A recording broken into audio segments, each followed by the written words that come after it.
Olá, família Filadélfia, graça e paz. Seja bem-vindo a mais um episódio do nosso podcast Filadélfia.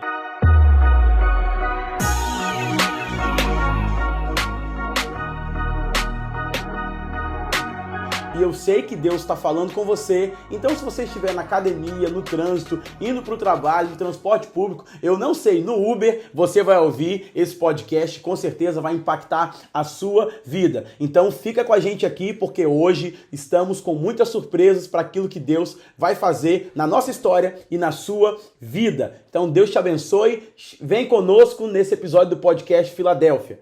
E hoje em especial, nós temos um convidado aqui, eu já vou apresentá-lo, mas nós estamos no mês de outubro e o mês de outubro é o nosso mês de aniversário da igreja. Nesse mês de aniversário, nós queremos contar a nossa história. São 21 anos de história, Deus tem feito muitas coisas e nós queremos compartilhar isso. Então vamos compartilhar isso em 4 episódios, ok? Os primeiros 7 anos, os segundos 7 anos, os terceiros 7 anos e sonhando com o futuro. Então acompanhe a gente nessa trilogia, nesses capítulos do nosso episódio que vai ser poderoso. E hoje eu tô com ele aqui, que é o nosso pai espiritual, é o nosso apóstolo, é o fundador da Filadélfia, é um homem de Deus que compartilha tanta vida conosco. Eu estou aqui com o apóstolo Ozeni. Seja bem-vindo ao nosso podcast, apóstolo.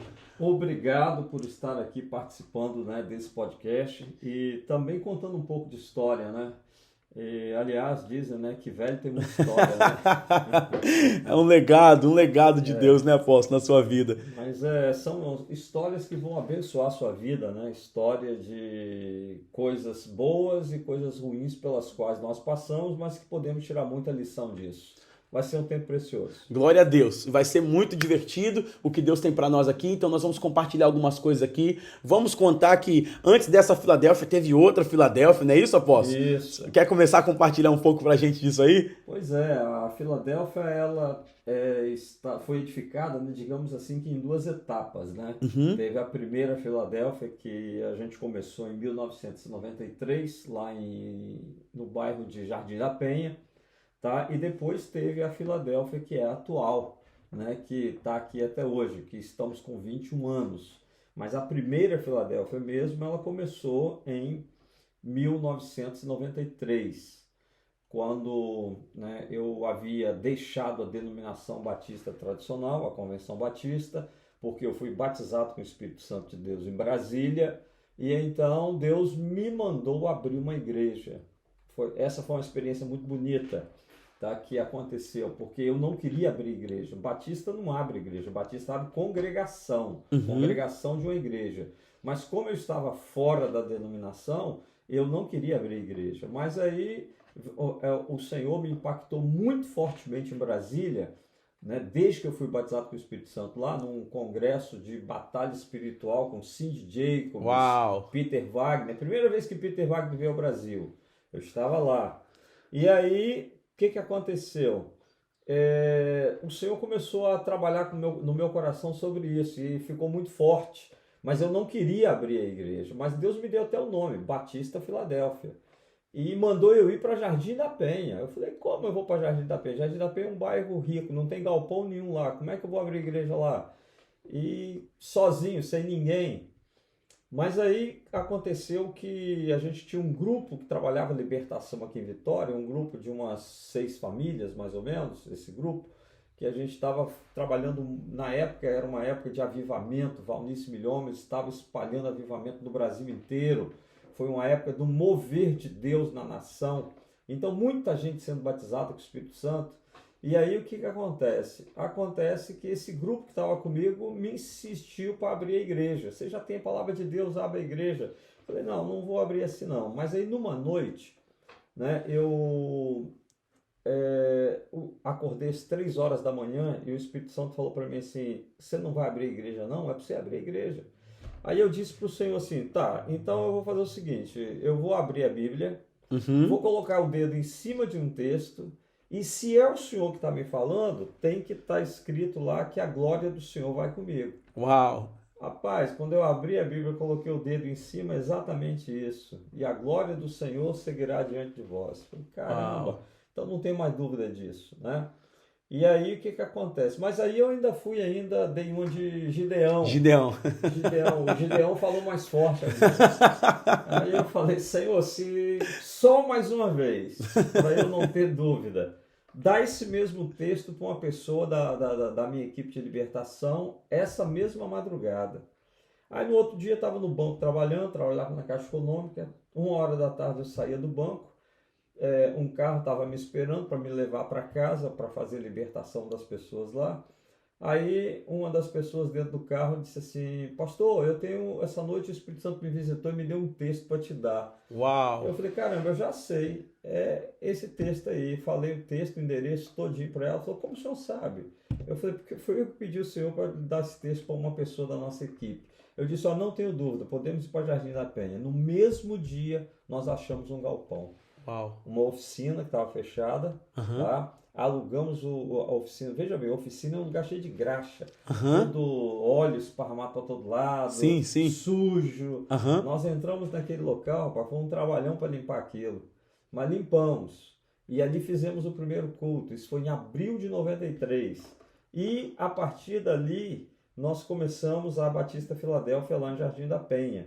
Em 1993. Abril de 93. O grupo cresceu muito em questão, chegou julho, então quer dizer, abril, maio, junho, julho, 4 meses, nós tínhamos aproximadamente 500 pessoas dentro da igreja. Uau, 4 meses de igreja. 4 meses de igreja. Saiu com 8 famílias, eram 8 famílias? 6 famílias. 6 famílias, então em 4 meses foi para 500 pessoas. Aproximadamente 500 pessoas, Uau. 480, 470. Isso é o sobrenatural de Deus, só Deus para fazer dessa forma. Rapaz, a gente ficou assim impactado, porque a igreja superlotou, enchemos o galpão, um tempo de avivamento, começamos a trabalhar com os jovens, mas isso por quê?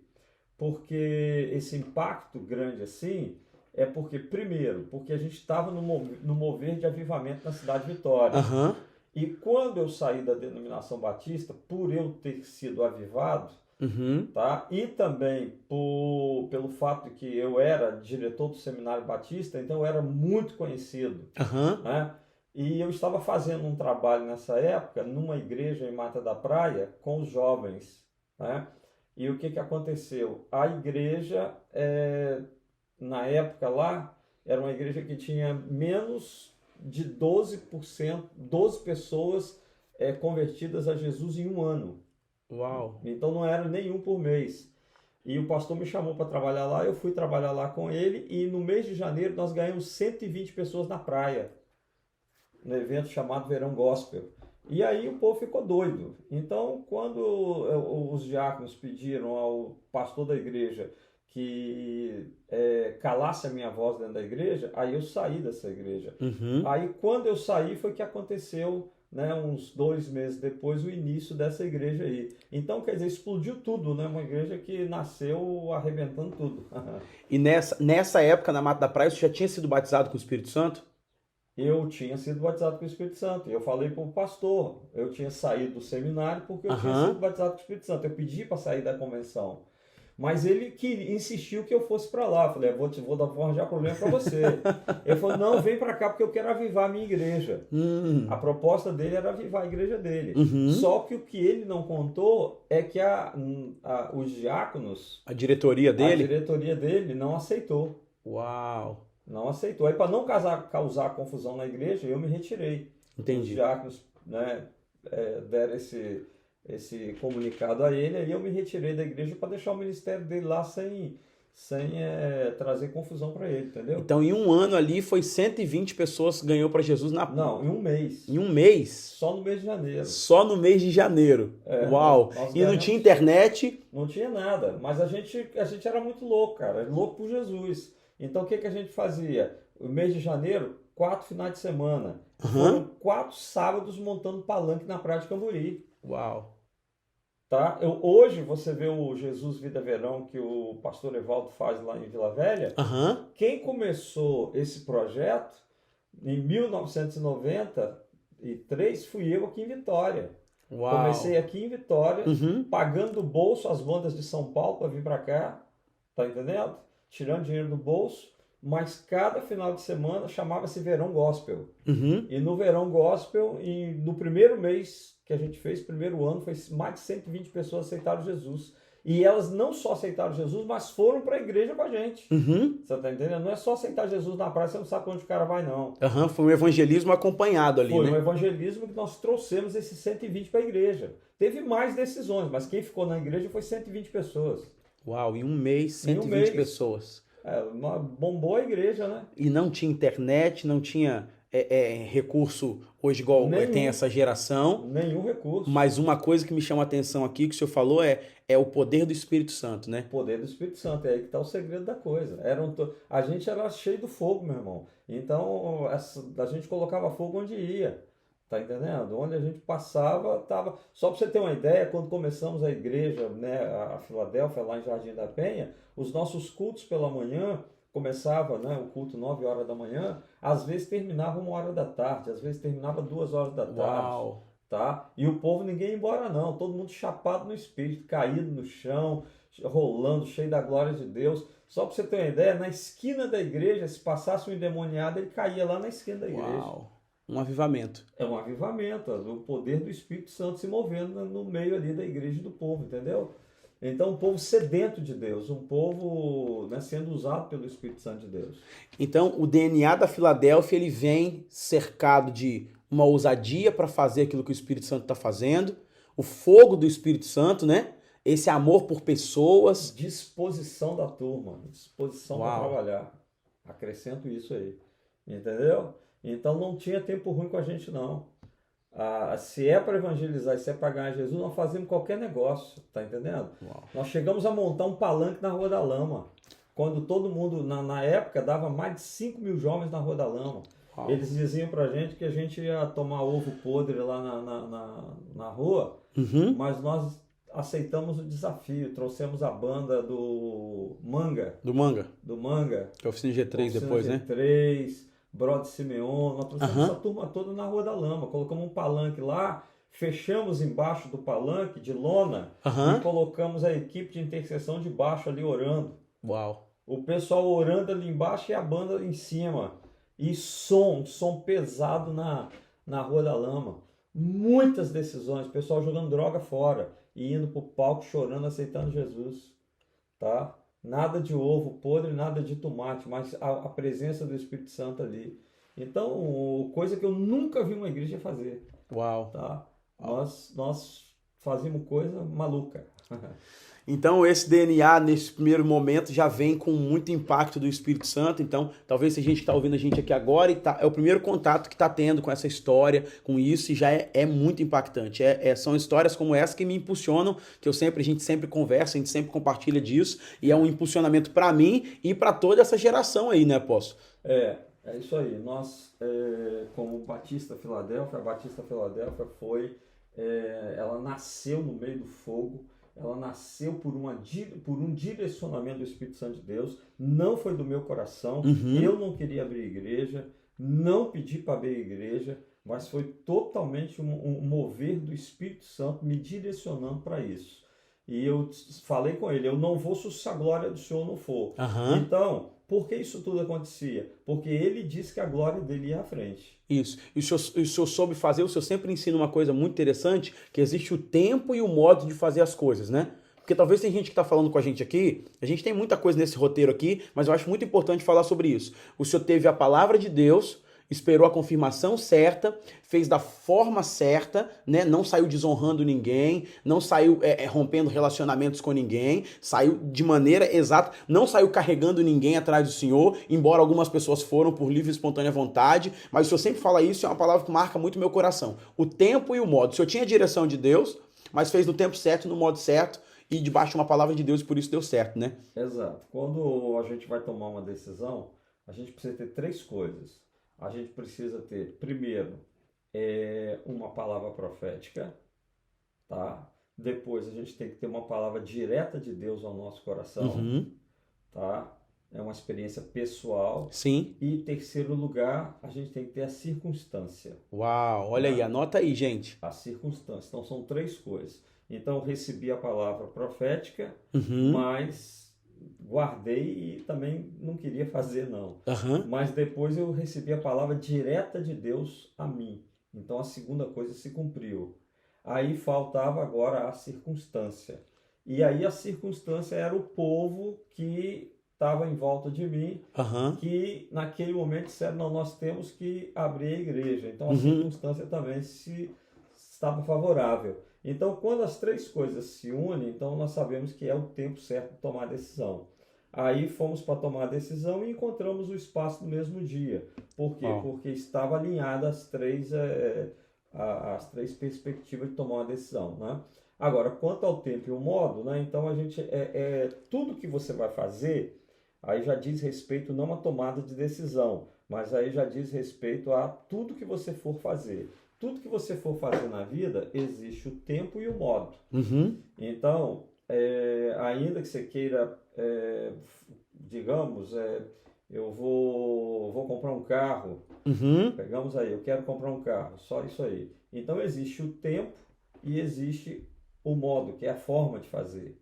Então, você não pode errar nem no tempo, nem errar no modo.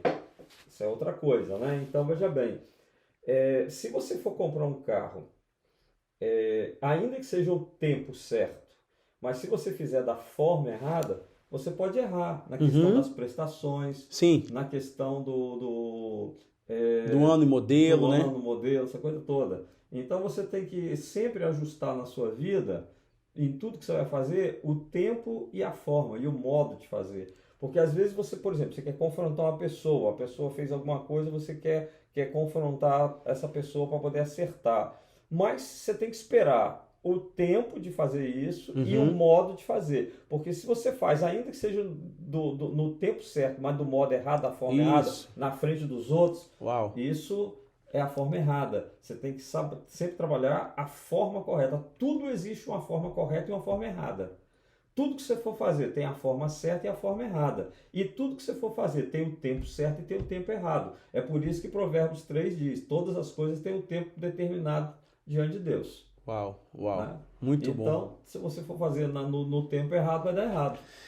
Então a gente não está no podcast, irmão, nós estamos numa aula aqui para você aprender, para você desenvolver, para você crescer. Então faz suas anotações, porque são coisas preciosas que Deus está liberando aqui nesse tempo que nós temos aqui no nosso podcast. É sempre assim, muito ensinamento, muita revelação de Deus, coisas práticas para o seu dia a dia. Então não perca isso porque está sendo precioso. Vamos continuar, apóstolo. Pois é, nós ficamos então a primeira Filadélfia, ela ficou de abril até novembro, como Filadélfia. Mas quando chegou em novembro, eu estava querendo uma cobertura espiritual para a minha vida, porque eu estava sozinho, né? Saí da denominação e fiquei sozinho ali, desgarrado, né? Era pastor, mas era uma ovelha desgarrada. Então o que acontece? Nessa busca de uma cobertura, tinha uma família comigo que veio de São Paulo. E essa família disse assim, olha, quem tem que ser sua cobertura é o Esteve Hernandes da Renascer. A Renascer estava bombando naquela época, Renascer em Cristo. E nós éramos em 4 líderes na igreja. Agora aqui eu vou te colocar uma coisa muito importante, que foi um erro que eu tive no início do meu ministério, que me custou muito caro. Esse erro me custou... eu acho que um atraso de quase 10 anos, mais aproximadamente 10 anos na minha vida. Eu atrasei 10 anos na minha vida por causa de um erro. E esse erro é o seguinte, se você observar a mão aqui tem 5 dedos. Todos esses dedos têm tamanhos diferentes. Tem um que é maior do que todos eles. Sim, exato. Perfeito? Então o meu erro está no fato de que quando eu comecei a igreja, haviam 4 pessoas em posição de liderança. E essas 4 pessoas, eles achavam que tinham o mesmo nível de liderança que eu. Uau. Tá? E na época eu não soube, tá, determinar a minha liderança sobre eles. Eu quis fazer uma liderança compartilhada. Isso é um erro. Não existe liderança compartilhada. Todo corpo existe um cabeça, né? Todo corpo tem cabeça. E não tem várias cabeças, Não né? tem várias cabeças, é uma só.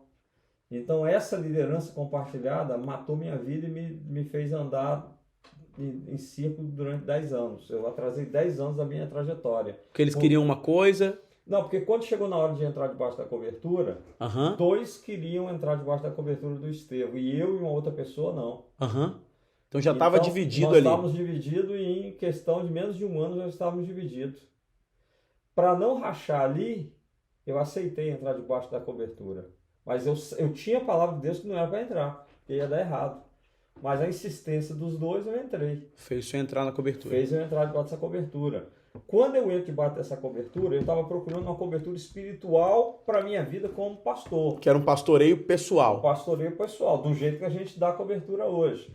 Mas o que acontece? O camarada, a primeira coisa que ele fez, mandou colocar a placa, tirar a placa Batista Filadélfia e colocar a placa Renascer em Cristo. Então já virou uma cobertura denominacional a partir daí. Ele tomou a igreja. E aí ele diz assim, agora faz todo o inventário de bens e manda para mim. Uau. Eu fiz todo o inventário de bens e passei para ele. Então, quer dizer, agora todos os bens que nós tínhamos passou a ser da Renascer em Cristo. Já não era mais Batista Filadélfia. Já não era Filadélfia. Então não era mais não era uma cobertura espiritual. Ali virou o quê? Virou uma denominação. Uma franquia. Uma franquia da Renascer em Cristo. Entendi. Tá entendendo? Uma franquia que no primeiro momento o dinheiro ficava em Vitória e eu administrava o dinheiro. Nessa administração eu abri 7 igrejas Renascer em Cristo. Eu abri Guarapari, abri Jacaraípe, abri Barra de São Francisco, abri Baixo Guandu e fui abrindo, Vila Velha, fui abrindo igrejas. E daqui eu mantinha tudo, mantinha aluguel de pastores. Administrava tudo. Administrava tudo, pagamento de pastores, você está entendendo? Até a coisa funcionar, né? E só que quando São Paulo viu que estava crescendo, que eu estava crescendo muito e que e eu mandava cota de televisão para São Paulo. Aí São Paulo fez caixa único. Unificou tudo. Unificou. E com o caixa único o dinheiro ia, mas não voltava.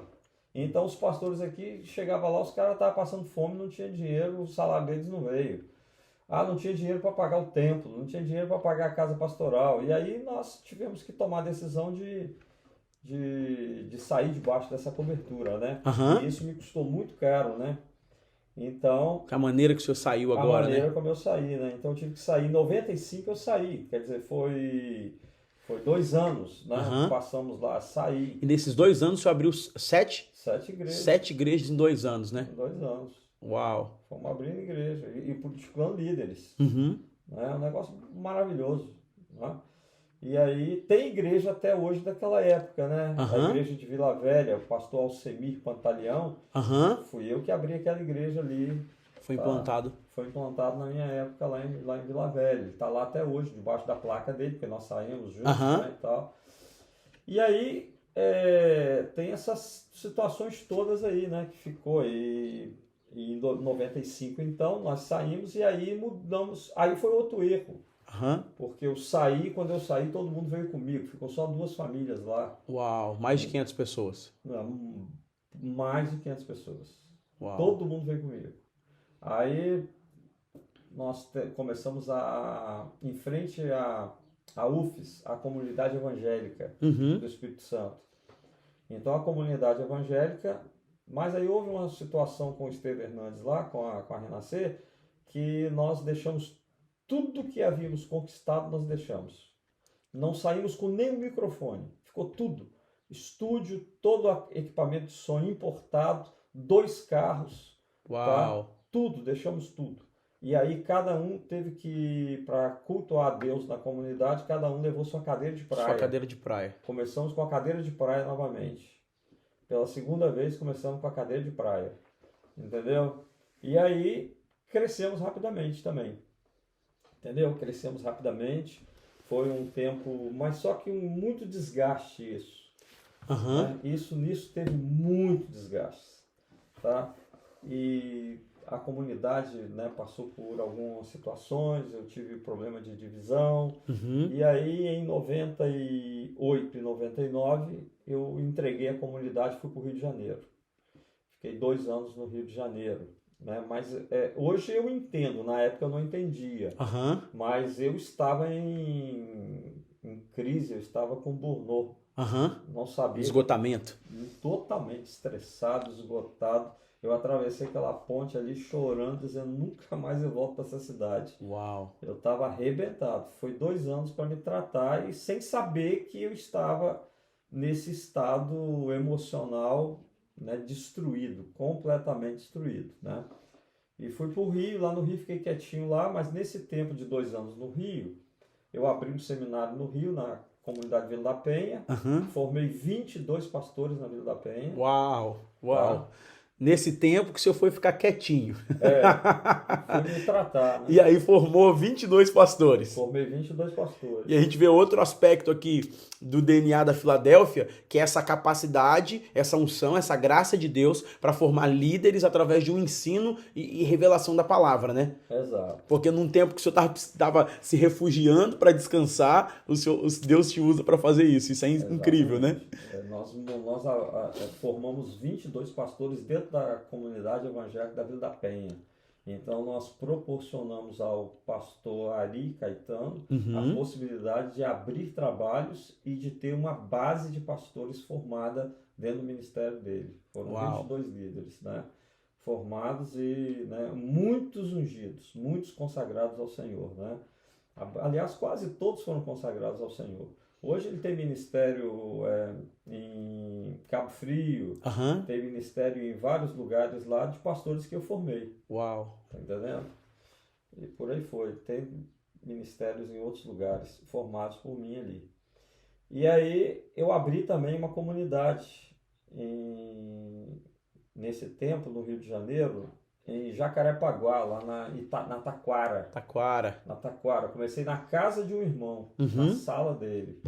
E saímos de lá, um espaço alugado, um grupo bom, um grupo de aproximadamente quase 100 pessoas, tá?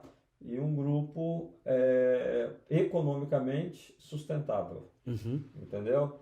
Então deixamos um trabalho funcionando na Taquara também. Entreguei na mão do Ari Caetano e ele colocou lá o apóstolo, que hoje é apóstolo Osmarino, né?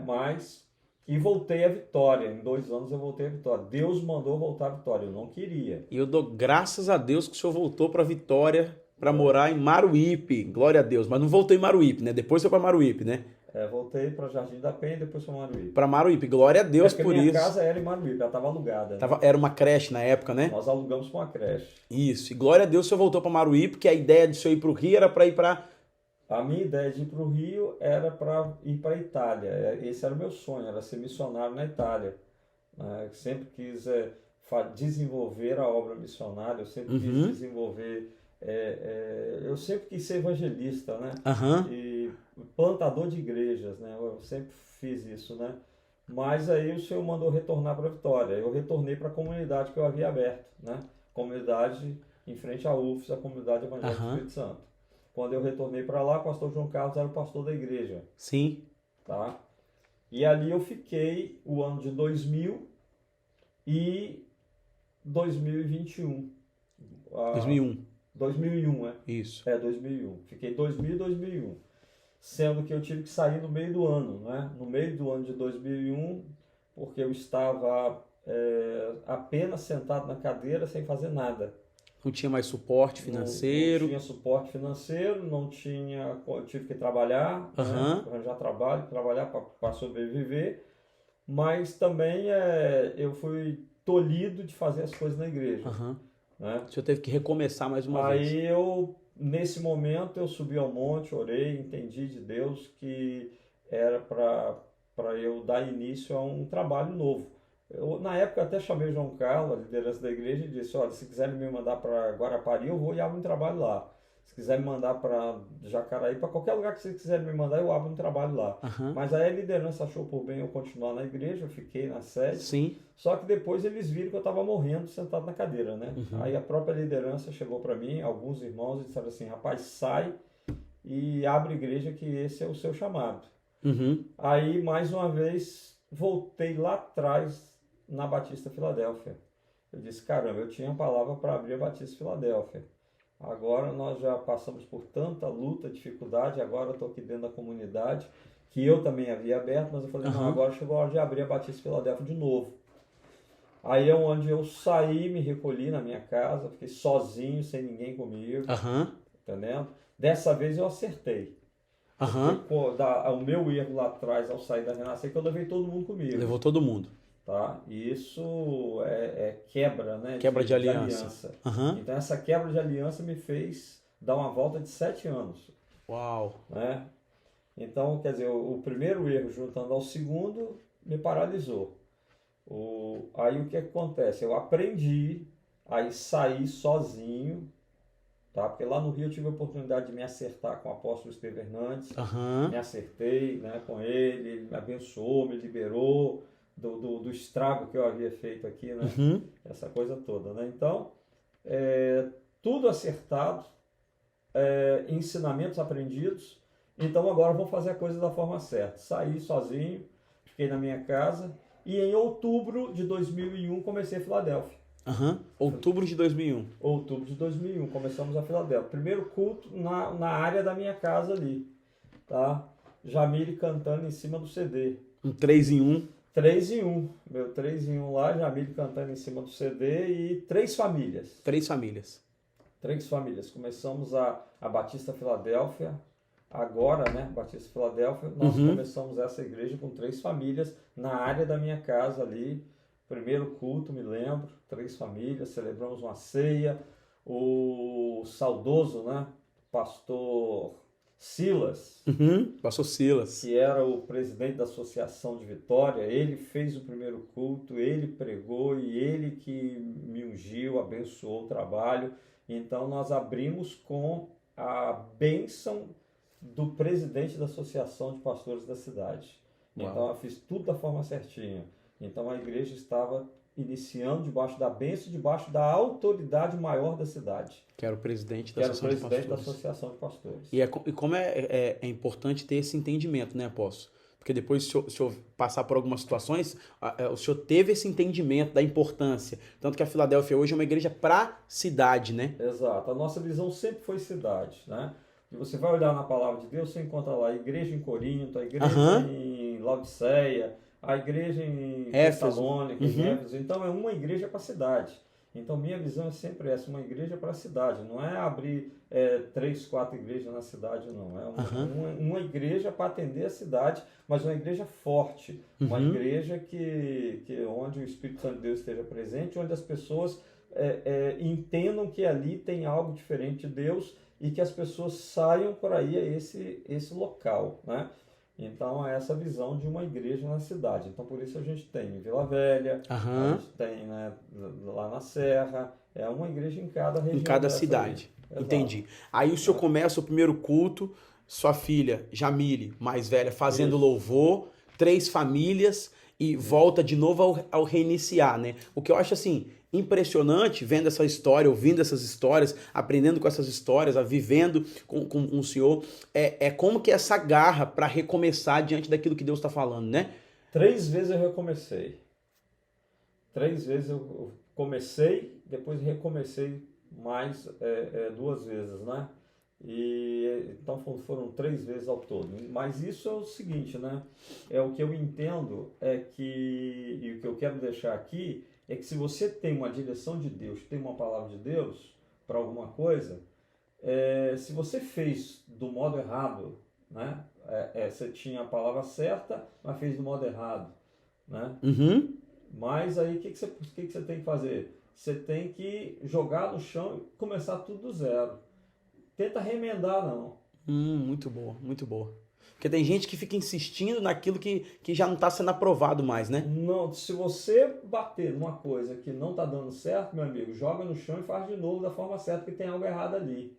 Eu vejo igrejas e eu tenho dito para amigos meus, tem gente que começou a igreja há 20 anos, como nós começamos a Filadélfia, e eles não têm nem 40 pessoas lá dentro. Tem 20 anos e não tem 40 pessoas lá dentro. Por quê? Porque tem alguma coisa errada. Ou não tinha a palavra de Deus para isso, ou o tempo foi errado, ou o modo foi errado. Então, para que insistir nisso? Não vai dar certo, não. Joga no chão e começa do zero.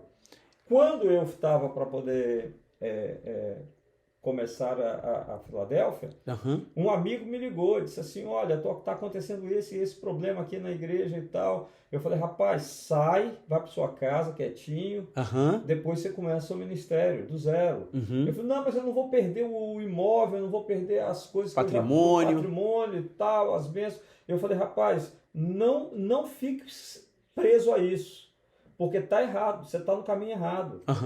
Tá entendendo? Deixa tudo e sai. Ele não deixou, tá lá até hoje. Você tá entendendo? Isso teve coragem para deixar diante daquilo que Deus falou, construir um patrimônio, deixou, né? Sim. E teve coragem também para ir lá e consertar o que ficou não resolvido, né? Com o outro líder que o senhor passou. E assim o senhor pôde começar, né? Assim eu comecei. O senhor tá falando assim de zerar para poder recomeçar. Tem gente que não quer zerar. Não quer zerar. Tem gente que não quer voltar lá atrás. Você tem que voltar lá atrás e acertar tudo que você errou. Colher as sementes de desonra, honrar quem tem que honrar. Honrar quem tem que honrar, para depois você iniciar a plantar tudo de novo. Mas vai fazer a plantação certa, a semente certa no solo certo. Isso. E o senhor está falando uma coisa, que é muito interessante, e as pessoas estão ouvindo aqui a gente, vale a pena. O senhor pegou uma geração de transição, né? Que veio do tradicionalismo, as denominações históricas e tradicionais, sim. E o senhor pegou esse momento de renovo, né? E isso foi importante, porque as pessoas falando, sai daqui e vai para lá. Então, a gente está ouvindo a gente aqui, o senhor pegou essa transição, que foi histórica, geracional, e o senhor fez, teve que fazer essa ponte para o novo que Deus tinha, né? Sim. Às vezes tem pessoas que, hoje as pessoas de qualquer jeito querem abrir uma igreja, querem fazer uma igreja, não discordaram do líder, querem sair. O senhor pegou um momento específico, né, que estava transicionando, né, tanto do histórico para o pentecostalismo, para aquilo que Deus estava fazendo, neopentecostal, esse momento da história e um avivamento que Deus estava trazendo, e por isso houve essa transição, né? Sim, Acho que vale a pena deixar claro isso. É tudo debaixo de uma orientação de Deus, de uma palavra de Deus. Por isso que tem que ficar muito bem claro que eu não queria abrir a igreja, mas Deus me impulsiona e eu peço a Ele uma palavra. Se a sua glória não estiver comigo, eu não vou. Isso. Tá entendendo? Então, é uma coisa que, quando você está dentro da Filadélfia, você está dentro de uma igreja que Deus mandou abrir, não foi eu. Isso não aí. Não é do coração humano, Deus mandou abrir. Então, quando você tem a certeza, né? Você tem a certeza de que Deus mandou abrir, você precisa do tempo. Você tem o modus, né, e o tempo, né? E aí juntou tudo, a gente foi embora e fez a coisa acontecer. Agora, hoje, o que nós vemos hoje acontecer é que uma pessoa prega bem, e pregar, todo mundo tem que pregar. É verdade. A profeteia é um dom dado para todos os crentes. Todo mundo tem que cumprir. Tem que cumprir, mas o cara prega um pouquinho melhor do que o outro, ele já acha que ele é pastor. Sendo que pastor é um dos ministérios dados por Cristo. Efésios 4, subindo aos céus, né, ele deu dons aos homens, apóstolo, profeta, evangelista, pastor e mestre. Uau. Então quem dá dom é Cristo, que dá o dom de pastor. É Ele que levanta pastor. Só que tem muito pastor aqui que não foi levantado por Deus. Só porque tem uma homilética boa. Exato, só porque ele prega bem, ele tem uma boa fala, né, que qualquer advogado pode ter, qualquer profissional de comunicação pode ter. Qualquer profissional de comunicação tem uma boa fala. Não é porque ele tem uma boa fala que ele tem que ser pastor. Não, pastor tem que ter chamado para isso. Uau. Tem que abrir mão. Igual eu abri mão da Caixa Econômica. Que era estabilidade, segurança. Eu abri mão de um trabalho federal. Tá entendendo? Abri mão de um trabalho federal por causa de um chamado. E não me arrependo, dia nenhum na minha vida me arrependi. Então, o que eu quero dizer é que se você não tem um chamado, só porque você prega bem, tá, e você não tem um chamado, não vai abrir igreja, porque Deus não te mandou fazer isso. Uau. Tá entendendo? Então, eu acho que para ser pastor, primeiro tem que ter convicção de que Deus te chamou para fazer isso. Porque quando você tem convicção que Deus te mandou fazer isso, aí tem um versículo de Paulo a Timóteo. Paulo diz a Timóteo assim, quem é chamado não se embarace com os negócios dessa vida. Uau. Então, você não tem que se embaraçar com nada, você tem um chamado. Agora, quem não tem a convicção de chamado, ele vai se embaraçar com esse negócio dessa vida. É por isso que a gente vê o pastor entrando na política. Uau. Você está entendendo? Pastor se envolvendo com negócios, fazendo da igreja negócios. Por que os caras estão fazendo da igreja negócio? Porque eles não são chamados para ser pastores, eles são comerciantes. Uau. Estão no lugar errado. Uau. Tá entendendo? Porque quem é pastor não negocia. Não estou aqui para negociar rebanho, não estou aqui para negociar nada em função de ganhos, em função de dinheiro, em função de nada disso. Eu sou chamado para cuidar de ovelha. Então, a diferença do chamado é essa. Uhum. Então, só que hoje os camaradas pregam um pouquinho e ele quer sair e abrir uma igreja. É. Então, aí eu digo, você que está me ouvindo aí nesse podcast aqui, você que está me ouvindo aí, procura saber debaixo de quem você está. Aham. Porque Jesus disse que uns são pastores, outros são mercenários. Uau. Tá entendendo? Poderoso isso, e forte. Uns são pastores, outros são mercenários. Uhum. Tá? O pastor protege a ovelha. O mercenário não, ele quer a lã dela e quer a carne dela. Uau. Tá entendendo? Então, debaixo de quem você tá? Uhum. Aí tá uma palavra. Pega isso aí, meu irmão. Pega isso aí, porque é muita revelação aqui nesse tempo de podcast. Com certeza você vai ter que ouvir mais de uma vez. E hoje, né, o cara faz um canal no YouTube, né? Começa a pregar. Começa a pregar, tem um canal, tem uma rede social. É isso aí. E aí tem que estudar. Aí tem gente que estuda teologia não porque tem um chamado, é porque tem que fazer conteúdo na internet para alimentar o povo. Tá, e os idiotas ficam ouvindo essas pessoas. É isso aí. O que eu vou dizer para você, perdoa a palavra, mas, Sim. mas eu acho que se você tem um pastor, você tem que ouvir o seu pastor, o seu líder, é aquela voz. Presta atenção numa coisa que eu vou dizer para você. Eva, quando estava no jardim, ela conhecia duas vozes, que era a voz de Deus e a voz do seu marido, que era a voz de Adão. Duas autoridades sobre ela. Só que um dia ela deu ouvido à terceira voz, que não era autoridade sobre ela. Mas no dia que ela ouviu a terceira voz, ela caiu. Era uma voz estranha. Tem muita gente dentro da igreja que tem o seu líder, tem o seu pastor, mas ele está na internet ouvindo a terceira voz. E tá confuso. Vai cair. Vai ficar confuso. Outro dia alguém me liga assim, apóstolo, olha, fulano na internet disse isso e isso. O que o senhor tem para falar? Eu falei, você já estudou comigo, você fez um treinamento comigo e eu já te ensinei. Se você me pergunta, é porque você tem dúvida, você não confia na minha palavra. Isso. Se você não confia na minha palavra e está ouvindo terceiro, é porque você já não é mais minha ovelha. Uau! Você já tá ouvindo terceira voz. Conclusão, não está mais comigo, está lá. Isso. Eu costumo dizer assim, apóstolo, que é muito bom, o cara vai lá, ouve no YouTube o que ele quer, da maneira que ele quer, porque tem pregação pentecostal, reformada, para mulher, para homem, tem tudo que você quer. Vai lá e ouve o cara. Agora o cara é referência para minha vida. É um shopping center. Agora, vai lá na madrugada e manda mensagem para ele, ver se ele vai te visitar. Vai lá quando você estiver enfermo no hospital, manda mensagem para ele, se vai te visitar. Então, é um tipo de pastoreio que não tem responsabilidade. Mas é outra coisa também, vai mais, não somente isso, mas eu vou acrescentar mais ainda. O seguinte, eu acho que para você se colocar debaixo de uma liderança, de um pastoreio, e ouvir uma voz, você tem que conhecer o líder, conhecer a família do líder, conhecer o chamado do líder, conhecer o caráter daquele líder. Aí sim, quando você conhece, por exemplo, eu tenho pessoas que andam comigo há quase 40 anos, desde que eu comecei meu ministério, lá ainda na tradicional. E eu tenho pessoas, discípulos meus mesmo, andam comigo há mais de 30 anos.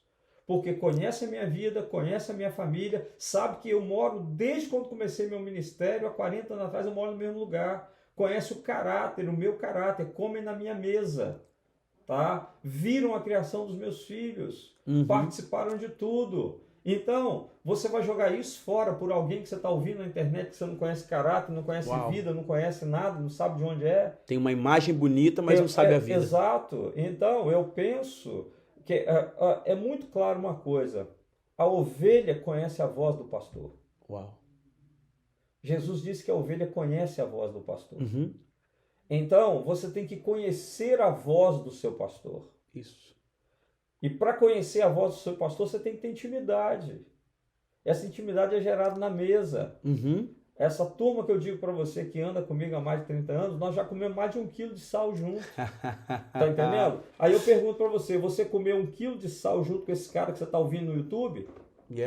Você comeu sal com ele? Se você não comeu sal com ele, como você vai se colocar como discípulo de alguém e ouvir alguém que você não comeu sal com ele? Poderoso isso, apóstolo. Princípios poderosos, né? E o senhor fala também muito isso, né? Não dá para semear um campo com 2 tipos de sementes. Não dá. Não dá para semear. Não se semeia um campo com 2 tipos de semente. Ontem eu tive que dizer isso para uma pessoa que ligou para mim. Ah, porque minha filha está querendo ir lá ouvir o fulano, ir lá ouvir não sei o que tem lá. Ela tá na igreja tal, mas quer ir lá. Eu falei, ó, fala com sua filha que ela tá errada. Não semeia um campo com 2 tipos de semente. Isso. Isso Você gera tá entendendo? confusão, Vai né? gerar confusão. Daqui a pouco ela vai sair da igreja. Ela tá É. bem lá, por que que ela não fica lá? Uhum. Você tá entendendo? Para que vai ouvir uma outra pessoa lá não sei aonde, porque o cara está fazendo isso, aquilo? Ela tem um pastor, ela conhece o pastor dela, ela é pastoreada por ele, ela é amada por ele, ele tem uma boa palavra. Uhum. Então, eu não entendo.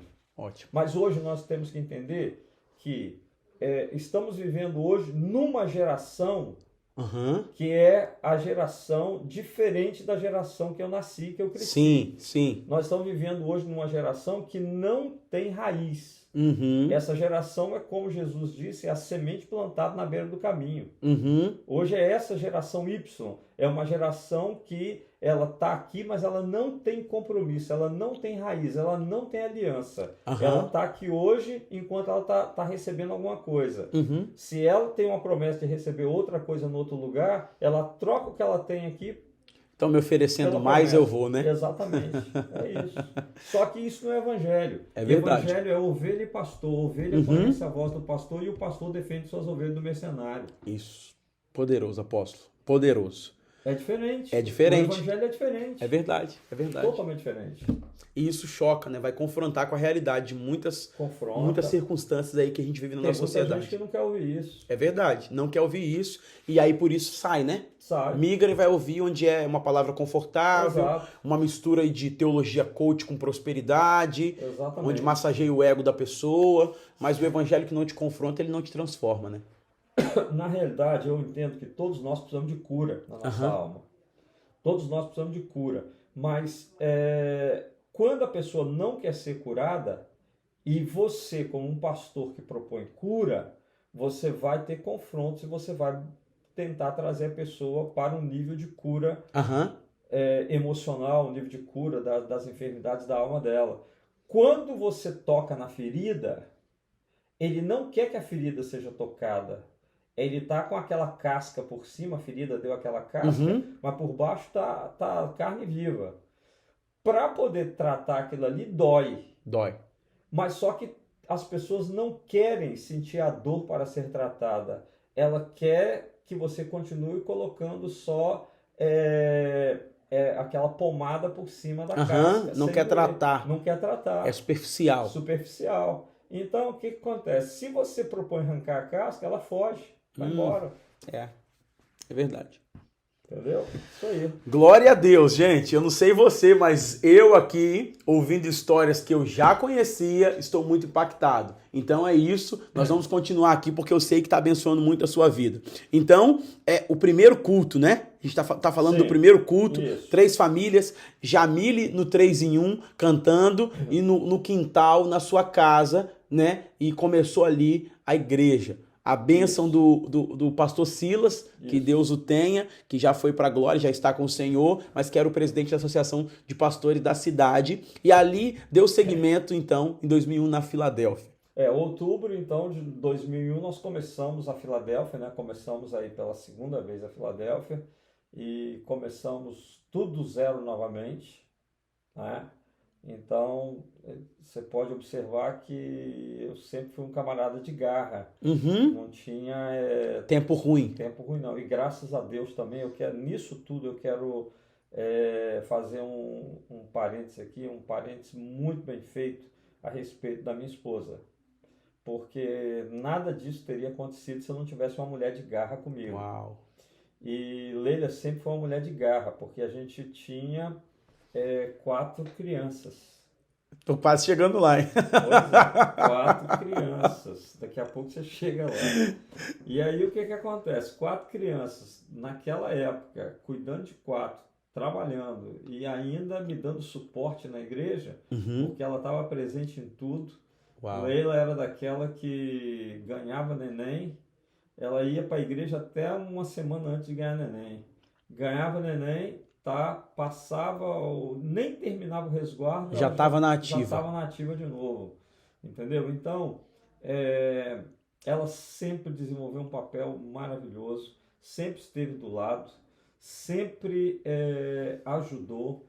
Leila é aquela pessoa que eu vou dizer que todo esse ministério todo tem, né, a participação dela, que se não fosse a mulher que... A parceria a dela. parceria dela, a cumplicidade dela, o trabalho dela junto comigo, talvez eu não tivesse tanta garra e disposição para iniciar. Mas ela sempre esteve ao lado, sempre jogando para cima, nunca questionou, sempre ajudando, né? E fazendo a parte dela com as mulheres, com o trabalho, com as crianças, com tudo, para me dar condições de pensar, de estruturar, de trabalhar, né? Então, Leila sempre foi parceira. E eu quero dizer que se um pastor não tiver uma esposa parceira do lado dele, o ministério dele está fadado a... Tá limitado, Tá né? limitado. Tá fadado a Porque fracasso. se a esposa não vai junto, é a mesma história de Davi e Mical, né? Exato. Davi vai pro culto, Mical tá em casa brava com ele. Pois é, não dá certo isso não. Tá entendendo? Então é onde eu digo, você que é chamado por Deus, na realidade, a minha primeira, eu sempre fui professor no seminário, né? Então, quando eu dava aula no seminário, na minha primeira aula, eu dizia para os seminaristas, porque eu dava aula no primeiro ano de seminário, né? São 4 anos, eu dava para a primeira turma. Então, eu sempre tinha a oportunidade de dizer para eles o seguinte, olha, preste atenção numa coisa, você tem certeza do chamado? Tenho. Então, se você tem certeza do chamado, então, observa bem uma coisa. O primeiro ataque do diabo na sua vida, sabe qual vai ser? Não, pastor, não sei não. Então, vou te dizer, o primeiro ataque do diabo na sua vida vai ser colocar a mulher errada para você casar. Uau! Uau! Esse é o primeiro ataque. Sutilmente, ele Davi separado por Deus, mas com a mulher errada, com Milcal, tá certo? Sim. Milcal. Então, é a pessoa errada. Então, o Satanás sempre vai lhe propor a pessoa errada. Porque se você faz aliança com a pessoa errada, seu ministério já está destruído ali.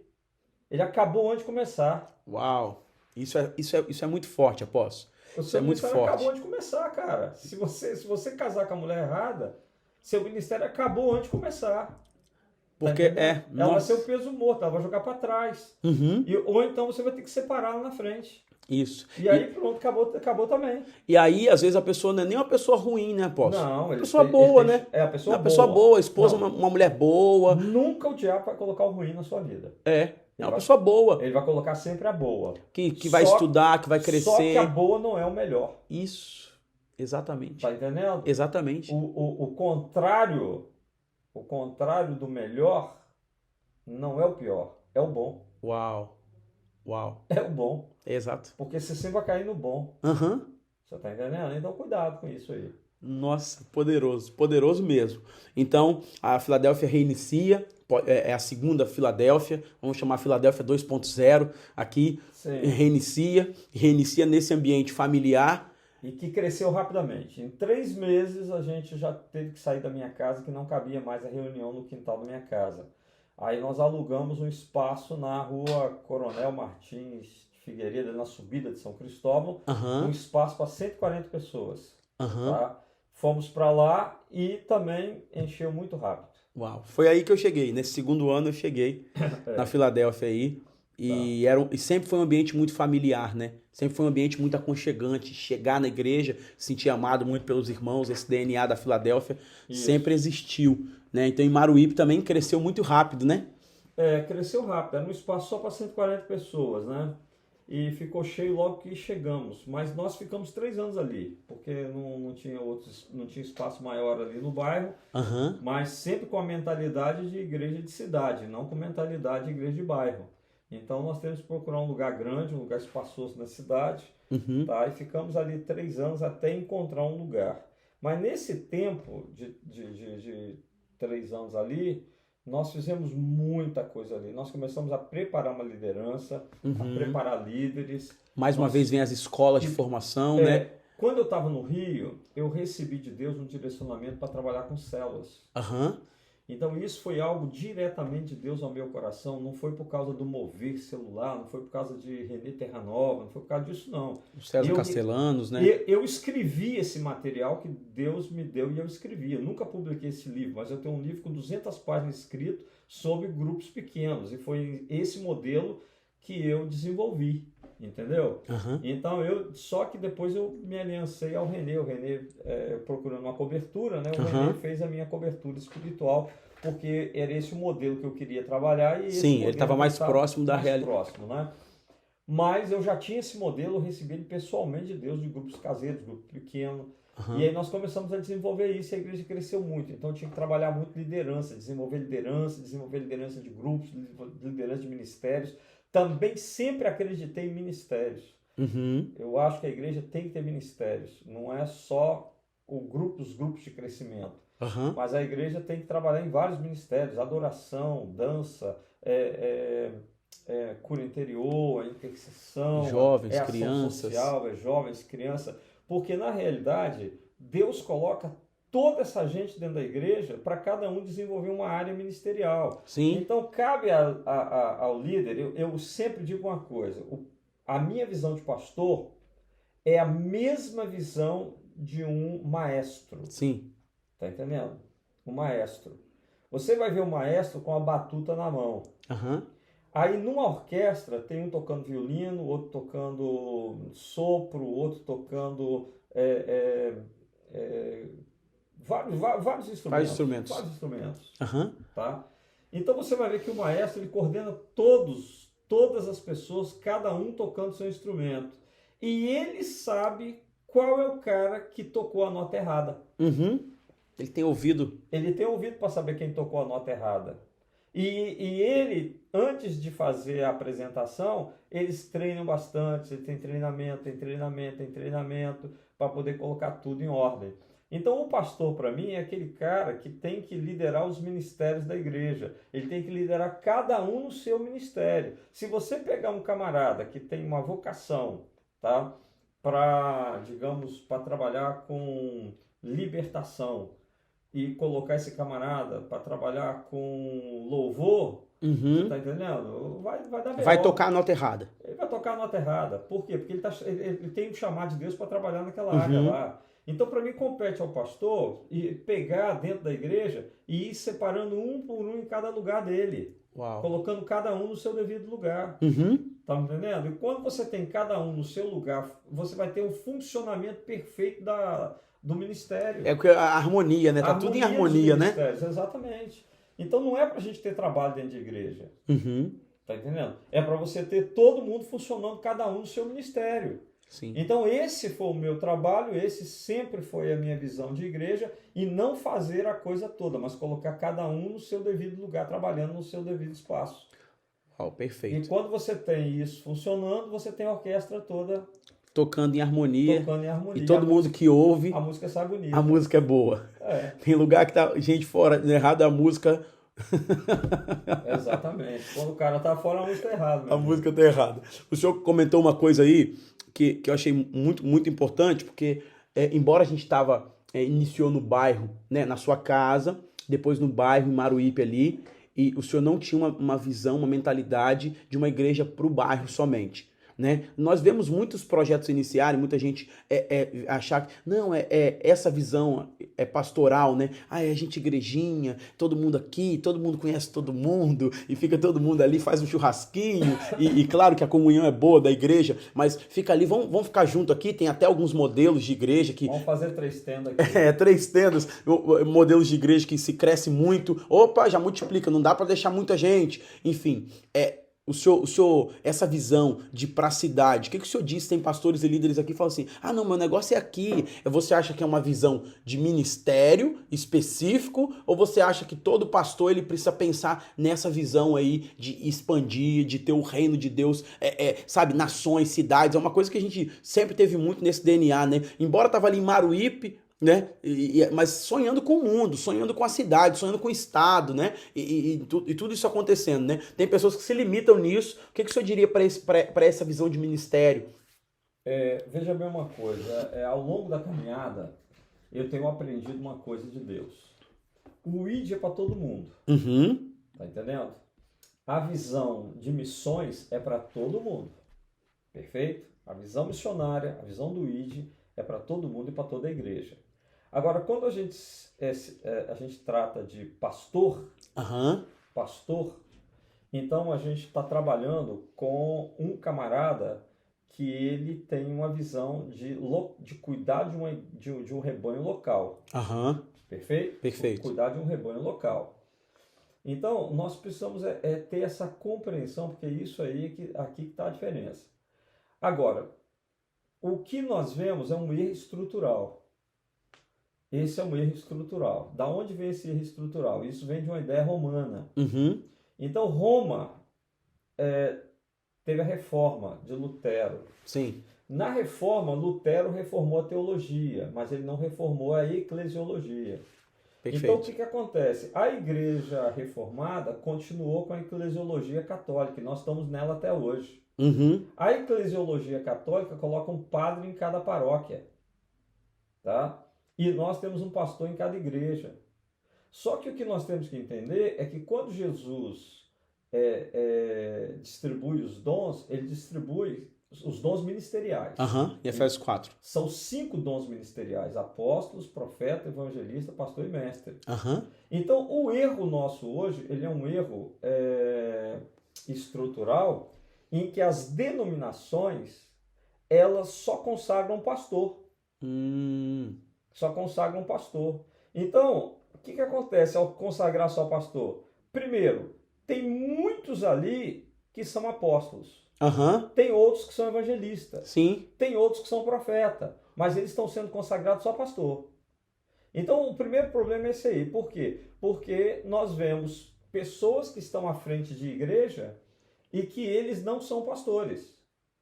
Por exemplo, se você pegar um cara que tem a veia profética e colocar para liderar uma igreja, ele vai começar bem e vai terminar mal. Uhum. Se você pegar um evangelista e colocar ele à frente da igreja, como eu tenho amigos que são evangelistas que estão à frente de igreja, eles enchem a igreja. O cara começou a igreja no primeiro ano, tinha 600 pessoas. Uau! Hoje não tem nem 50. Porque ele só prega sobre Jesus, salvação. Ele não é pastor, ele é evangelista. Isso.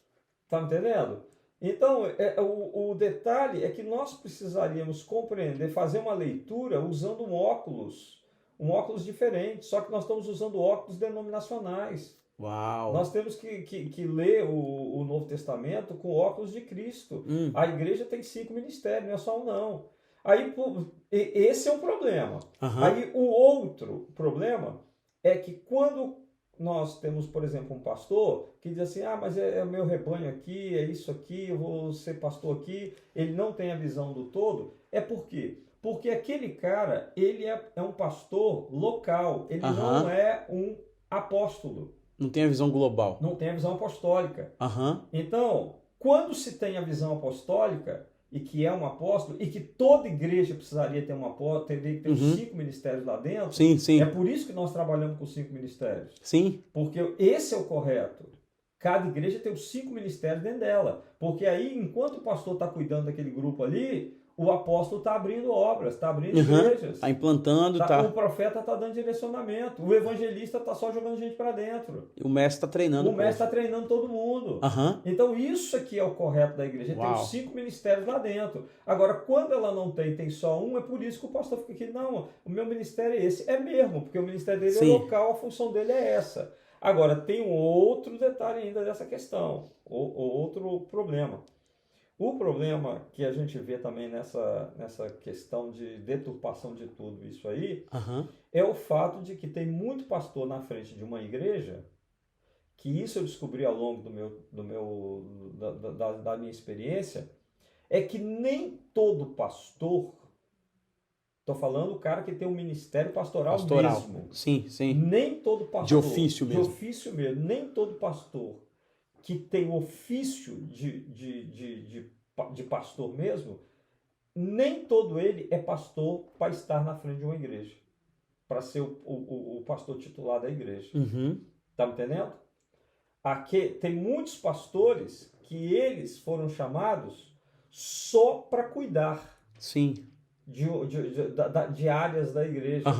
Então, se você pega um camarada que é um pastor chamado para cuidar de ovelhas, de ofício, trabalhar com coisa, e coloca ele para liderar, Porque liderança de uma igreja, pastorear uma igreja, não requer só que o cara tenha o dom pastoral. Sim. Ele tem que ter, hoje, ele tem que ter conhecimento de administração. Habilidade de liderança. Tem que ter conhecimento de gestão de pessoas. Tá? Ele tem que ter comunicação, ele tem que ter facilidade com redes sociais, e ele tem que ter muitas habilidades, principalmente conhecimentos na área comportamental para lidar com determinadas demandas do seu ministério.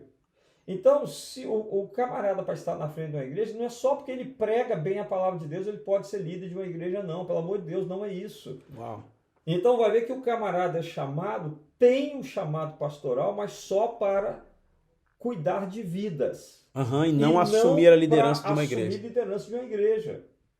Porque para assumir liderança de uma igreja, o camarada não tem que só essa habilidade, esse chamado, não. Ele tem que conhecer de administração eclesiástica, conhecer de gestão de pessoas, conhecer de comportamentos, tem que estudar várias áreas para ele poder desenvolver o ministério hoje, que tudo isso faz parte de um bom desenvolvimento ministerial. Economicamente, né, liderar uma igreja economicamente, financeiramente, uma boa administração. Tem que ter. Tem que ter. Então, tudo isso faz parte do processo. Né?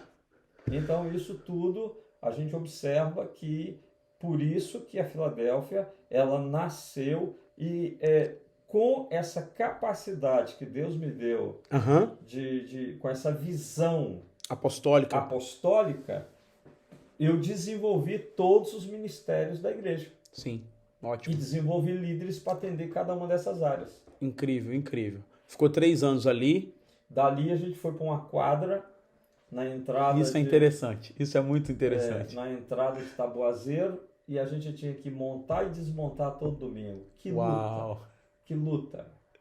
A Kombi levava os equipamentos para lá, tirava à noite. Que doideira, montar e desmontar todo o culto.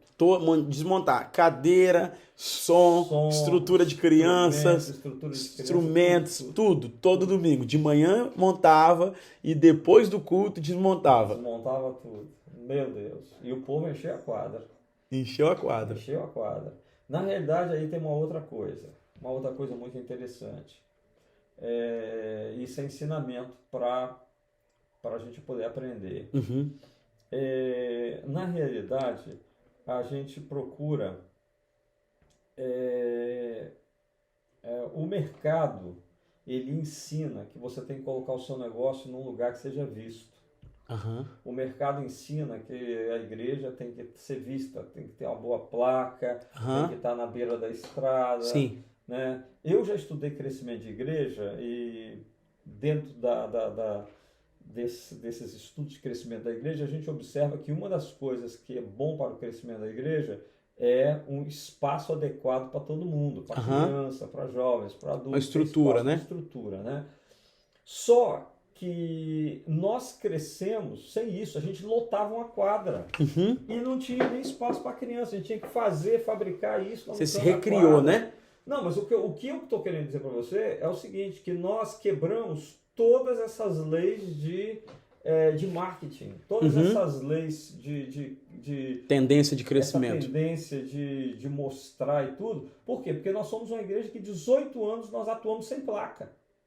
Nunca fiz uma placa para a igreja em 18 anos. E as pessoas achavam a nossa igreja ia lá, sem placa.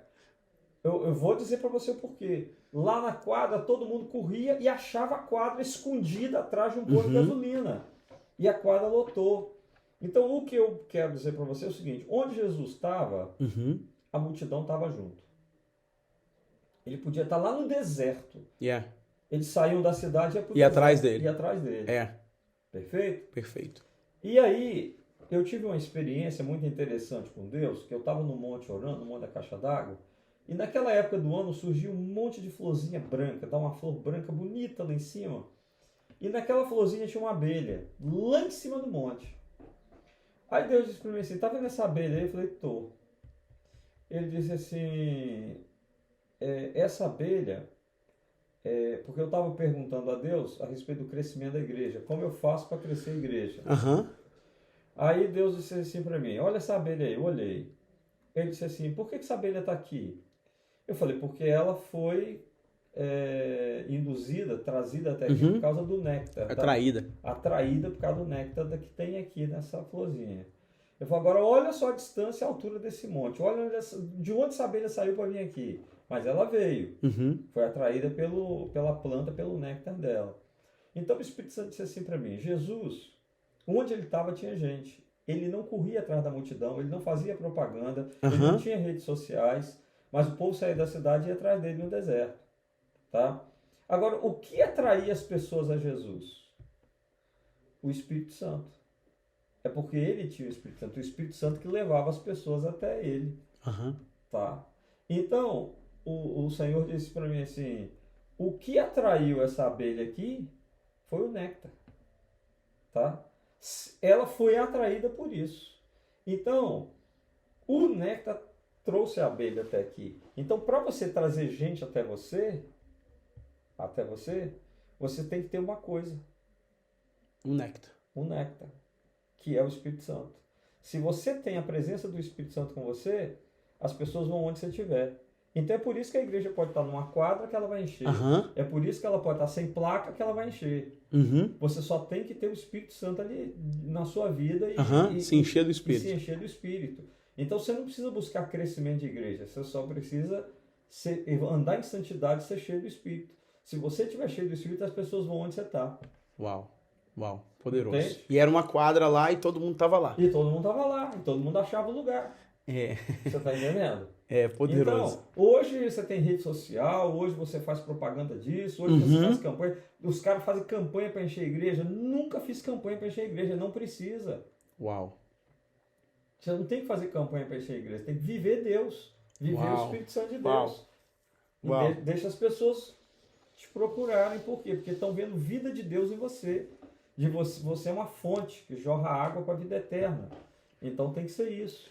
E é muito importante, apóstolo, a gente deixar isso registrado aqui, o senhor falando, porque hoje a Filadélfia chegou onde chegou, que começou nessa base aí, e esse coração, né, de saber que, e é bom a nossa geração ouvir isso, porque às vezes a gente preocupa, a minha geração, né, essa geração hoje, Y, que o senhor falou aí, preocupa mais com estética do que com essência.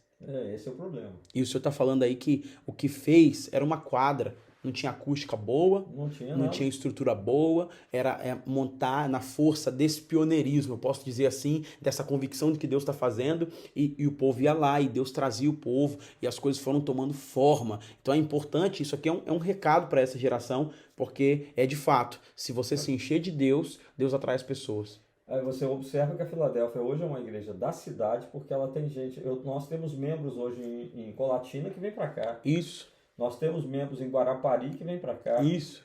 Nós temos membros em Jacaraípe que vem para cá. Jacaraípe, Nós temos membros em Cariacica que vem para cá. É verdade. Eles passam na frente quantas igrejas para vir até aqui? É verdade, dezenas. E por que vem aqui? Isso. Você está entendendo? Essa é a pergunta. Por que o cara sai de Colatina e vem aqui? É verdade. Por que sai de Guarapari e vem aqui? Está entendendo? Então, eu sempre digo e vou continuar dizendo, nós não somos melhores do que ninguém. Isso. Filadélfia não é melhor do que nenhuma igreja. É verdade. Tá? Toda igreja tem coisa errada dentro dela? Tem. Claro, somos imperfeitos. Somos imperfeitos.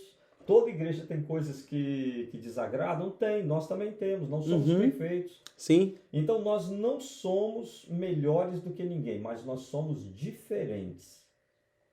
E eu sempre digo uma coisa. Você não pode ser igual a todo mundo. Você tem que ser diferente. Isso. Tá entendendo? E é a diferença que atrai. Uau. Então, qual o seu diferencial? É a diferença que atrai. Isso. Com as redes sociais, se criou um padrão de se fazer igreja. Se criou um padrão. Tem que ter assim, tem que ser assim, o pastor tem que ser assim, esse perfil, isso aqui, a rede social tem que estar assim. E acabou matando a identidade das pessoas. As pessoas querem pregar como pregador influência, as pessoas querem fazer o que a igreja tal fez e acaba roubando a identidade. Então, o que o senhor está falando aí seja original na unção que Deus te deu.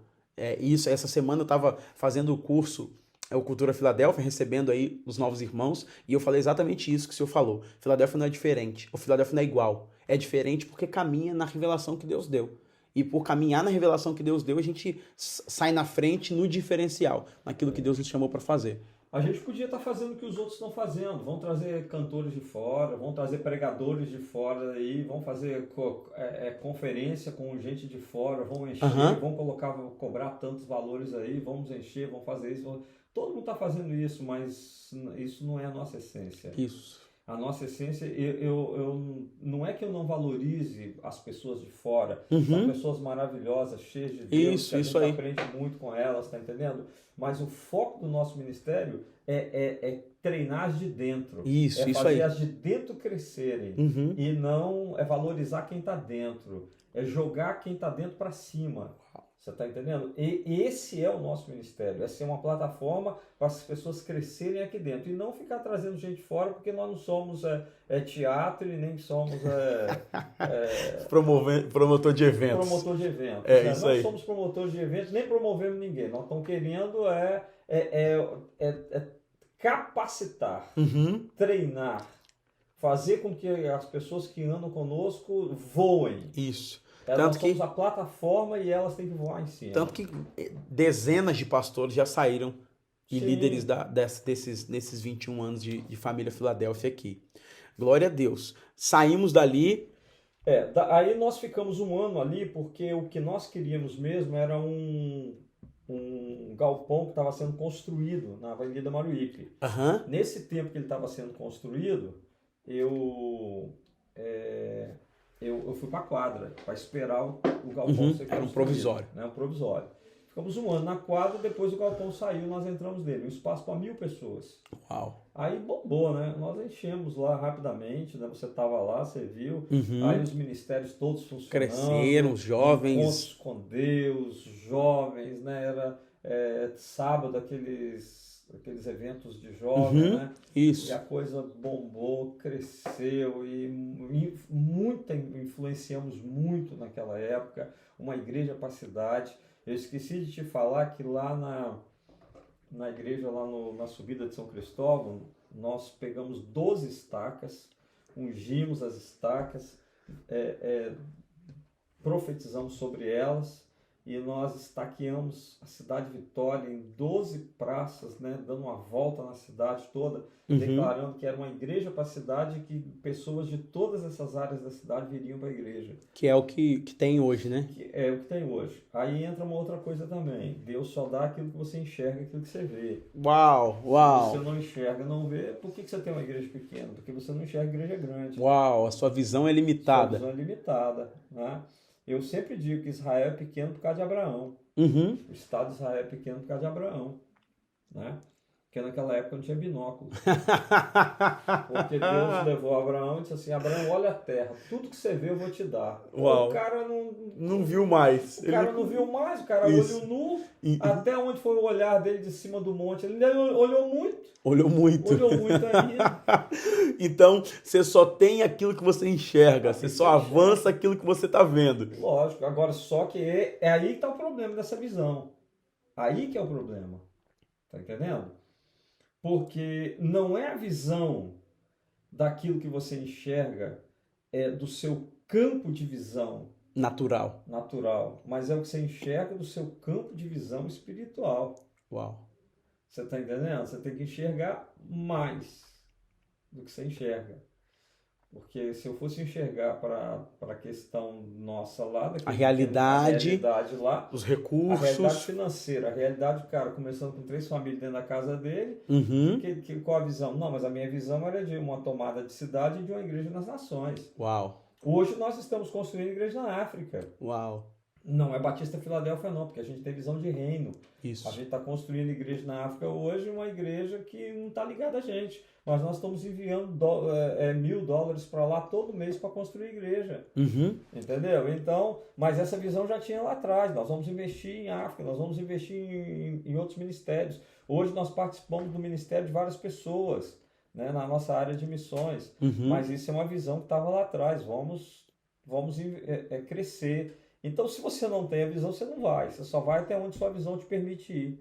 Uau! E a visão vai te dando provisão no meio do caminho, né? Deus vai dando, né? Porque começou naquela perspectiva de bairro e hoje alcança nações. Hoje alcança várias nações e Deus foi dando recurso no meio dessa caminhada para poder construir tudo isso. De acordo com a sua visão, Deus vai te permitindo os recursos. E dentro da sua visão, Deus vai provendo também estratégias de guerra. É um outro podcast que nós vamos gravar aqui, porque tem muita experiência de atos proféticos, de visão para ser feita e para compartilhar com as pessoas. Então, eu acho isso muito poderoso. Então, 2005, a gente já está em 2005, olha aí. Não é isso? 2005? A igreja, né, foi para esse espaço lá em 2005, né? Nós fomos para esse galpão aí que foi construído e é interessante. Olha o que é a questão da visão. Eu passei na rua e vi o galpão sendo construído. Uhum. Aí eu entrei dentro do galpão, novinho, o cara fazendo piso, negócio bacana e tal. Aí conversei com o dono. Falei, o que vai ser aqui? Ele falou, não, por enquanto nada, eu tô fazendo para alugar. Eu falei, ó, esse lugar vai ser uma igreja. Uau. Ele falou, como você diz isso? Eu falei, esse lugar vai ser uma igreja, você vai alugar para mim. Uau. Tá entendendo? Esse lugar é meu. Uhum. Aí ele falou, não, mas né, o aluguel aqui não vai ser tão baixo, não. Não, tudo bem, mas esse lugar vai ser meu. Aí o que eu fiz? Chamei a liderança da igreja, tá? E a gente ia para a porta do lugar, 10 horas da noite, orar e ungir a porta do galpão. Uhum. Oramos e ungimos a porta do galpão vários meses até ele ficar pronto para ser alugado. Quando ele ficou pronto para ser alugado, eu fui atrás do cara. Falei, e agora? Vamos alugar? Ele falou, vamos alugar. Aí, veja bem, a gente pagava, na época, lá em Maruípe, a gente pagava uns 2.700, quase 3.000 reais de aluguel, Maruípe. O galpão era 12 mil. Uau! Tá? 3 vezes mais, 4 vezes mais. Terrível, 12 mil de aluguel. Uau! Aí ele pediu 12 mil. Eu falei, não tem problema não, a gente dá. 12 mil. Negociamos, né? Porque ele queria mais um pouquinho, mas deixou por 12. Nós entramos. Nunca fiquei devendo um mês de aluguel a ele. Uau! Tá entendendo? Demos um salto, fomos para 12 mil de aluguel. E um lugar para 1.000 pessoas. Um lugar para 1.000 pessoas. Então, mas você tem que ver antes, você tem que enxergar antes. Você tem que... O recurso não vai faltar, mas você tem que enxergar. Uhum. Né? Depois, no outro podcast, a gente vai falar da compra do terreno aqui, que foi uma outra visão também. Isso, foi uma outra visão. Então, você tem que enxergar. Se você enxerga, você conquista. Mas você tem que enxergar. Se não enxergar, você não conquista. Por isso que Deus, Moisés manda os espias para ver a terra, né? Deus manda Abraão visualizar a terra. Sempre ir visualizando. O processo todo é o seguinte, que é a fé? Ou melhor, o que Deus tem para você? O que Deus tem para você, ele não está... O olho não viu. O olho não viu, o ouvido não ouviu, nem desceu o coração. Então, o que Deus tem para você, você não viu. Você não enxergou ainda. Ou seja, tudo que é registrado no seu cérebro é o que você enxerga. Se você não viu, não tem registro no cérebro. Então, o que Deus tem para você não está registrado dentro de você, você não viu ainda. Então, para que você enxergue isso, Deus tem que tornar isso numa visão para você. E aí, o que Deus faz com Abraão? Tira ele para fora, diz assim, quantas estrelas? Ah, Senhor, não dá para contar. Assim vai ser sua descendência. Então, toda noite, quando ele olhava para a estrela, ele registrava no cérebro a descendência dele. Uau! Entende? Então, Deus sempre vai trazer uma visão para você daquilo que não está no seu cérebro, mas ele quer implantar, porque você só vai alcançar o que você vê. Meu Deus! Entende? Entendo. Então, por isso eu vi o galpão. Quando eu vi o galpão, eu entendi, é aqui que é o lugar. Gerou a imagem. Gerou a imagem, pronto, agora vamos orar porque é esse lugar aqui. Aí a gente trabalha a fé.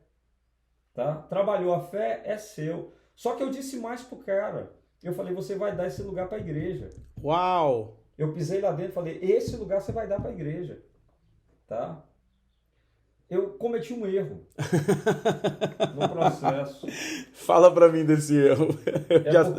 Porque eu disse para ele, esse lugar você vai dar para a igreja. Eu só não falei que esse lugar você vai dar para a minha igreja. Não falou para qual igreja. Não falei para qual. Conclusão. Quando nós saímos de lá, nós saímos porque ele deu o lugar para a igreja. Para uma outra igreja. Para outra igreja, porque a igreja é dele. Sim. Ele acabou dando o imóvel para a igreja dele. Tá? Mas deu, do jeito que eu profetizei, só que eu profetizei pela metade. Era para concluir um pouquinho. Era para dizer, você vai dar para a nossa igreja. Para a nossa igreja. Não deu. Glória a Deus.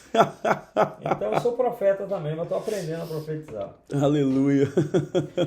É isso aí. Nossa, então aí nesse aí a gente vai trabalhando aí esses 7 anos, esses primeiros 7 anos, com muita garra, muita direção de Deus, muitas vidas sendo transformadas, né?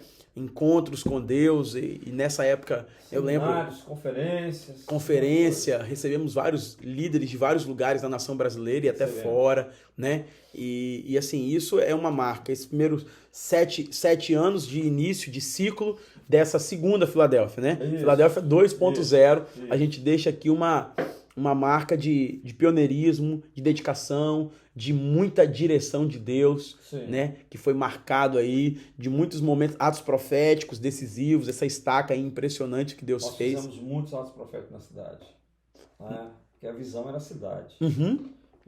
Então a gente trabalhava pela transformação da cidade, né? Quantos atos proféticos foram feitos? Muitos. Uma hora a gente fala só sobre atos proféticos. Só atos proféticos. Eu quero muito fazer isso aqui, gravar com o senhor, só sobre atos proféticos e depois só sobre libertação. Tem muitas histórias de libertação muito poderosas. Muita coisa boa. E a gente fica muito feliz de fazer parte disso, de ter essa história e de poder contar aqui, de registrar aqui como um memorial. Foi isso que Deus colocou no nosso coração para registrar como memorial, como está em Josué capítulo 4, né? Por que esse altar de pedras levantado aqui? Para que quando os vossos filhos passarem, vocês vão lembrar de tudo que Deus fez. Então a gente quer, nesses podcasts, episódios, honrar aquilo que Deus tem construído na vida do Senhor e também através da Filadélfia nesses anos, para que aqui pela rede fique registrado, para que os netos dos netos possam ouvir e possam contar o quão grande, né, bom o Senhor, tem sido bom o Senhor nessa história dos anos de ministério da sua vida, da apóstolo, que são referenciais para nós. Então, deixo o Senhor aí com uma palavra de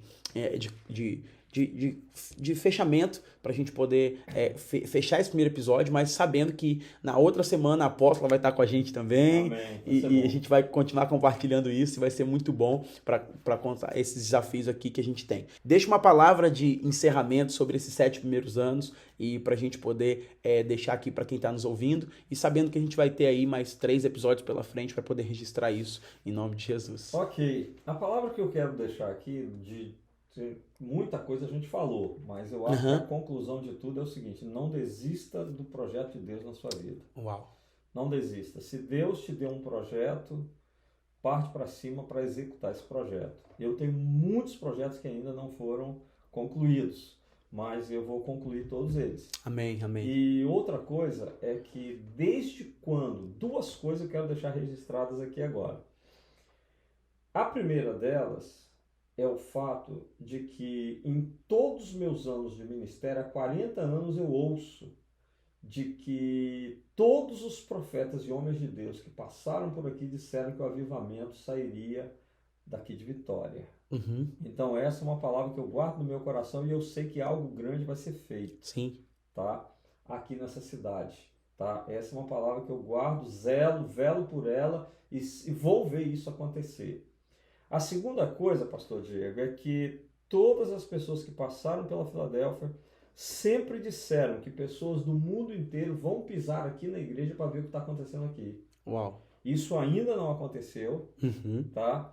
Mas nós guardamos uma promessa, tá? Uma promessa que eu guardo, de mais de 20 anos eu guardo essa promessa e ela é renovada ciclicamente. Domingo passado, preguei numa igreja, um profeta chegou para mim e falou assim: olha, as nações virão, Deus trarão pastores até Filadélfia para ver o que está acontecendo na Filadélfia. Uau. Tá? Eles aprenderão aqui. Uau. Eu não sei o que é, não sei como Deus vai fazer isso, mas nós guardamos no coração uma palavra, tá? E eu tenho essa palavra desde a época que eu fui para o Rio de Janeiro. Deus disse que iria trazer as nações aqui para aprender aqui conosco. Eu não sei o que é, não sei quando é, tá entendendo? mas essa palavra não pode morrer, ela tem Amém. que ficar de pé. Nós Amém. temos algo que Deus vai nos entregar. Uhum. Deus vai nos entregar algo, que esse algo vai ser para nós dividirmos com muitos líderes ao redor do mundo. Amém. Não sei o que é, mas Deus vai nos entregar. Essa palavra se renova sempre, sempre o profeta vem e renova essa palavra ao nosso coração. Amém. Entendeu? Então, há algo de Deus que vai ser revelado e que nós vamos mostrar ao mundo isso. Amém. Amém? Glória a Deus. Poderoso esse primeiro nosso episódio, apóstolo. Que alegria poder gravar com o senhor aqui, registrar esse tempo. E eu sei que você que ouviu também está muito impactado. Então toma nota de tudo, coloque em prática. Não desista do sonho, da promessa de Deus. Vai ter muito trabalho pela frente, mas você vai avançar naquilo que Deus tem para você. Amém. Que Deus abençoe. Um beijo grande no coração. Fiquem na paz. Deus abençoe. A gente continua depois aí, porque tem muita história, né? A Bíblia diz isso, né? Que os velhos, né, são para sonhar e contar história. Aleluia. Mas aprendemos com as histórias. Amém. Deus, muito obrigado por participar, tá? Obrigado por ter me trazido aqui. A honra é nossa. E eu creio que Deus tem muito através disso. Amém. Tá? Fique em Glória a paz. Deus. Beijo no coração.